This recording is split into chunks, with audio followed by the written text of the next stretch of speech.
Good morning, everybody. Welcome to my channel Vijay Lakshmi. Today's lesson is వికాస నియమాలు లేదా సూత్రాలు. అవి వికాస నియమాలు అనేటువంటివి 10 ఉన్నవి. దానిలో మొదటిది వికాసం పరస్పర చర్య. ఒక వ్యక్తికి అనువంశికంగా వచ్చినటువంటి లక్షణాలకు పరిసరాలు అనేటువంటివి తోడైనట్లయితే ఆ వ్యక్తిలో అభివృద్ధి అనేటువంటిది జరుగుతూ ఉంటుంది. అంటే అనువంశిక లక్షణాలకు మరియు పరిసరాలకు మధ్య పరస్పర చర్య వల్లనే వికాసము అనేటువంటిది, పెరుగుదల అనేటువంటిది, మూర్తిమత్వం అనేటువంటిది సంభవిస్తుంది.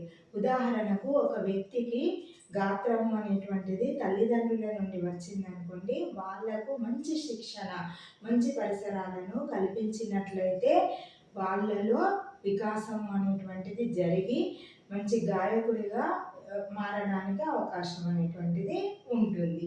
నెక్స్ట్, వికాసము అనేటువంటిది క్రమానుగతమైనటువంటిది, ఒక క్రమ పద్ధతిలో జరుగుతూ ఉంటుంది. వికాసము ఎట్లా అంటే, మొదట వికాసము అనేటువంటిది ఉదాహరణకు భాషాభివృద్ధిని చూసుకున్నట్లయితే మొదట ముద్దు పలుకులు మాట్లాడడం అనేటువంటిది జరుగుతుంది శిశువు. తర్వాత సంభాషణలు మాట్లాడడం, తర్వాత భాష పైన అభివృద్ధి అనేటువంటిది సాధించడం అనేటువంటిది జరుగుతుంది. అంటే ఒక క్రమ పద్ధతిలో జరుగుతూ ఉంటుంది. ముందు సంభాషణలు మాట్లాడే తర్వాత ముద్దు పలుకులు మాట్లాడడం అట్లా ఉండేది. ఒక క్రమమైనటువంటి ఆర్డర్లో, పద్ధతిలో జరుగుతూ ఉంటుంది. వికాసము అవిచ్ఛిన్నంగా నిరంతరంగా కొనసాగుతుంది. ఎట్లంటే ఫలదీకరణ జరిగినప్పటి నుండి శిశువు అభివృద్ధి చెందే వరకు, జీవితాంతం వరకు నిరంతరంగా వికాసము అనేటువంటిది జరుగుతూ ఉంటుంది. అంటే మనకు బయటికి కనిపించకపోయినప్పటికీ అవయవాల అభివృద్ధి కానివ్వండి, మెదడు అభివృద్ధి కానివ్వండి, తెలివితేటలు కానివ్వండి, ఒక క్రమ పద్ధతిలో జరుగుతూ ఉంటుంది. మొదట అవిచ్ఛిన్నంగా నిరంతరంగా జరుగుతూ ఉంటుంది. నెక్స్ట్, వికాసము అన్ని దశలలో ఒకే విధంగా కొనసాగదు. వివిధ దశల్లో వివిధ వేగాన్ని కలిగి ఉంటుంది వికాసం. ఉదాహరణకు తీసుకున్నట్లయితే బాల్య దశలో పెరుగుదల అనేటువంటిది వేగంగా జరుగుతూ ఉంటుంది. తర్వాత నవజాత శిశువులో ఎక్కువ వేగంగా జరుగుతుంది. బాల్య దశలో కొంచెం దానికంటే తక్కువ ఉంటుంది. మళ్ళీ కౌమార దశలో ఉచ్చస్థితిలో వికాసం అనేటువంటిది, పెరుగుదల అనేటువంటిది జరుగుతూ ఉంటుంది. ఫస్ట్ నవజాత శిశువులో వేగంగా జరుగుతుంది. బాల్య దశకు వచ్చేసరికి కొద్దిగా నెమ్మదిగా జరుగుతుంది. తర్వాత కౌమార దశలో ఉచ్చ స్థితిలో వికాసం అనేటువంటిది జరుగుతుంది. అంటే అన్ని దశలలో వికాసం అనేటువంటిది ఒకే విధంగా కొనసాగదు. మార్పులు అనేటువంటివి ఉంటాయి, దాని వేగంలో మార్పులు అనేటువంటివి ఉంటాయి. వికాసంలో వైయక్తిక భేదాలు అనేటువంటివి ఉంటాయి. ఇప్పుడు ప్రపంచంలో ఉన్నటువంటి ఏ ఇద్దరు వ్యక్తుల యొక్క ఐక్యూ కానీ, మనస్తత్వాలు కానీ, వాళ్ళ శక్తి సామర్థ్యాలు కానీ ఒకే రకంగా ఉండవు. అయితే వాళ్ళలో వైయక్తిక భేదాలు అనేటువంటివి ఉంటాయి. కొందరు శిశువులు అనేటువంటి వాళ్ళు 9 నెలల్లో నడవగలుగుతారు, కొందరు సంవత్సరానికి కూడా నడవలేకపోవచ్చు, కొందరు సంవత్సరాలు నడవడం. ఇట్లా వైయక్తిక భేదాలు అంటే వ్యక్తికి మధ్య ఉన్నటువంటి భేదాలు అనేటువంటి వికాసంలో కనిపిస్తాయి. వికాసము ఖచ్చితమైన దిశగా జరుగుతుంది.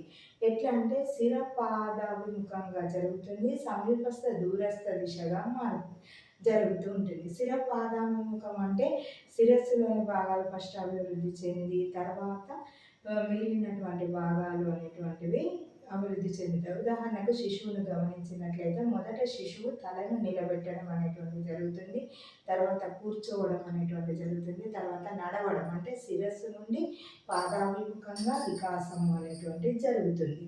నెక్స్ట్, సమీప దూరస్థ దిశగా జరుగుతుంది.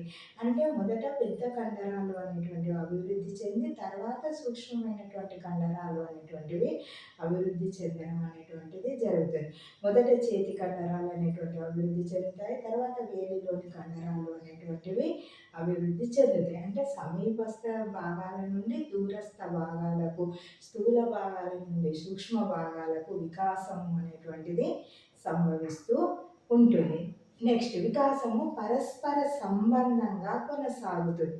ఇప్పుడు ఒక వ్యక్తి ఒక విషయంలో వికాసం అనేటువంటి సాధిస్తే ఇంకా కొన్ని విషయాలు కూడా దానికి లింకప్ అయి ఉంటే అందులో కూడా ప్రావీణ్యం అనేటువంటిది సంపాదించడానికి అవకాశం అనేటువంటిది ఉంటుంది. ఉదాహరణకు ఒక వ్యక్తి యొక్క రైటింగ్ అనేది బాగుంటే వాళ్ళలో డ్రాయింగ్ స్కిల్స్ కూడా ఎక్కువ అవ్వడానికి అవకాశం ఉంటుంది. అంటే పరస్పర సంబంధాన్ని కలిగి ఉంటుంది. ఉదాహరణకు మానసిక వైకల్యం కలిగినటువంటి శిశువుని తీసుకున్నట్లయితే అతనికి సాంఘిక వికాసం కూడా జరగదు. అట్లా పరస్పర సంబంధాన్ని కలిగి ఉంటుంది. నైతికంగా కానీ సాంఘికంగా కానీ ఐక్యూ లెవెల్ కానీ అట్లా ఒకదానికొకటి సంబంధాన్ని కలిగి ఉంటుంది. వికాసమును అంచనా వేయవచ్చు. అంటే కొంతవరకు మనం చెప్పగలుగుతాం వికాసం అనేటువంటి. ఎట్లా అంటే ఒక శిశువు యొక్క ఎత్తును గమనించినట్లయితే 2 సంవత్సరాల్లో ఆయన ఉండేటటువంటి ఎత్తును బట్టి 20 సంవత్సరాల్లో ఆయన ఎంత హైట్ పెరగగలడు అనేటువంటిది మనం అంచనా వేయగలుగుతాం. ఖచ్చితంగా కాకుండా అంచనా అనేటువంటిది వేయగలుగుతాం. శిశువు యొక్క ఐక్యూని బట్టి కూడా అతడు ఫ్యూచర్లో మంచి తెలివిమంతుడు, జ్ఞాపక శక్తి అనేటువంటిది అబ్బాయికి ఎక్కువ ఉంది అనేటువంటిది మనము అంచనా వేయగలుగుతాం. నెక్స్ట్ వికాసము సంచితమైనది. అంటే సడన్గా సంభవించేది కాదు. ఇప్పుడు శిశువు లేచి నిలబడుతుండు అనగానే అది సడన్గా జరగదు. లోపట కండరాల అభివృద్ధి, ఎముకల అభివృద్ధి, దానికి సంబంధించినటువంటి ప్రక్రియ అనేటువంటిది లోపల అంతర్గతంగా జరుగుతూ ఉంటుంది. సడన్గా సంభవించేది కాదు. ఉదాహరణకు దంతాలు ఏర్పడడం, చిగుళ్ళు అవి గట్టిపడడం, వాటి నుండి ఎముక అభివృద్ధి చెందడం, మళ్ళీ వాటి నుండి దంతాలు అనేటువంటి అంటే సడన్గా సంభవించేది కాదు. సంచితమైనది లోపట అనేటువంటిది దానికి సంబంధించినటువంటి ఒక క్రియకు సంబంధించినటువంటి లోపట ప్రక్రియలు అనేటువంటివి జరుగుతూ ఉంటాయి. వికాసము సాధారణ దిశ నుండి నిర్దిష్ట దిశ వైపు ఉంటుంది. సేమ్ మళ్ళీ ఎట్లా అంటే వికాసం అనేటువంటి ఫస్ట్ శిశువు ఏం చేస్తాడు, చేతులతోని ఒక వస్తువుని తీసుకోగలుగుతాడు, తర్వాత వేళ్ళతోని పట్టుకోగలుగుతాడు, తర్వాత రాయడం అనేటువంటిది చిన్న పెన్సిల్ని కూడా పట్టుకొని రాయడం అనేటువంటిది జరుగుతూ ఉంటుంది. సాధారణ దిశ నుండి నిర్దిష్ట దిశ. శిశువులందరూ ఎవరైనా మగవాళ్ళు కనవడంగానే చిన్నప్పుడు ఏమైనా అందరినీ నాన్న అని పిలవడం అనేటువంటిది జరుగుతూ ఉంటుంది. తర్వాత ఏమవుతుందంటే వాళ్ళ నాన్నని మాత్రమే నాన్న అంటే వ్యక్తుల మధ్య తేడాలు అనేటువంటి గుర్తించడం అనేటువంటిది జరుగుతూ ఉంటుంది. ఇప్పుడు ఆడవాళ్ళు ఉన్నారనుకోండి, అమ్మ అని పిలవడం అనేటువంటిది జరుగుతుంది. ఆ తర్వాత అక్క, ఇట్లా పెద్దమ్మ ఇట్లాంటివి పెరిగిన కొద్దీ భేదభావం అనేటువంటి భేదాలు అనేటువంటివి తెలవడం అనేటువంటిది జరుగుతుంది. ఫస్ట్ సాధారణంగా శిశువు ఐక్యూ ఉంటుంది, తర్వాత నిర్దిష్ట దిశ వైపు అది అభివృద్ధి అనేటువంటిది చెందుతుంది.